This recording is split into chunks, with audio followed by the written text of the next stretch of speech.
এই যে আন্দোলন আন্দোলন করে চিল্লাপাল্লা হচ্ছে, কারা আন্দোলন করতেছে জানেন? যারা কারো পা চাটে না তারাই আন্দোলন করতেছে।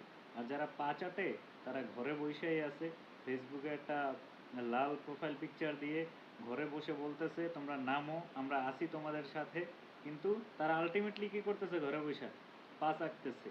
এই যে পুলিশ বলেন, ডিফেন্স বলেন, যা বলেন, তারা কি জন্য কাজ করতেছে? কারণ তারা পা চাটে। পা চাটার কারণে তারা হচ্ছে জনগণ, নিজের মা বোন ভাই এদের কাউকে চিনতেছে না, তারা একজনের পা চাটে।